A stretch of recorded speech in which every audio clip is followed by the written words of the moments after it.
one other, whom grace would again bless. Games and the environment. What do they have in common, one might ask? Video games are all about the gunplay or the platforming, right? Not about what's around us during it, right? While this is true, environments are in every game, no matter how niche the title is. And most of the time, the game uses the environment in a way of exploitation or destruction. Since the introduction of games, environment has been a huge staple, from Super Mario all the way back in 1985 to modern day games like Civilization 6. We have been accustomed to view what's around us as the enemy and try to carve out our path from it instead of living around and with it. Obviously, there are some games that deal with this case more than others. Take Eternal Return, for example. For the majority of the game, we, as the players, take items and gear upgrades from literal trash in the map, the environment, and we create newer and better gear from it, all to kill and destroy and loot more of the map to try to get the victory.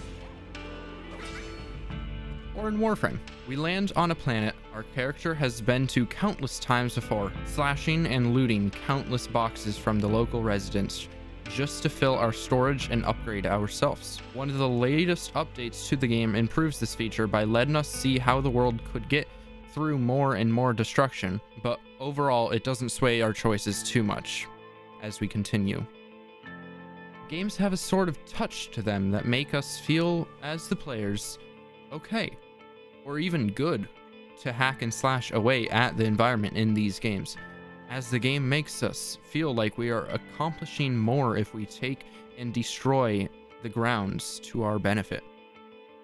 Exploiting the environment in games is utilized even more than pure destruction, as it makes us players feel like we aren't causing any direct harm, rather just repurposing the earth. No game does it better than Minecraft. In Minecraft, you are able to fully take over wherever you want, whether it's deforesting an entire continent just to build your village, or mining out an entire hillside for your hobbit hole. The game says it in its name. We are mining away the environment just to craft a new one, gaining gear and resources by destroying and repurposing the old and implementing your own unique new. Other games try to follow the same sort of logic, such as Oxygen Not Included or 7 Days to Die. However, these games, while special in their own situations, always seem to lack the essential regrowth aspects in order to maintain an environment that one is exploiting. In Oxygen Not Included, once a resource is mined, it is gone forever.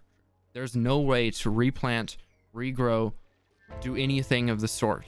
You are exploiting the area around you in order to grow yourself bigger and bigger. However, as the title suggests, oxygen and other key materials of survival is not included in the regrowth. Survival games follow suit in this way, however not as consequential. In games like Ark or 7 Days, while you are looting the area around you of its fibers, stones, and trash piles, you don't have a sense of what you are really doing.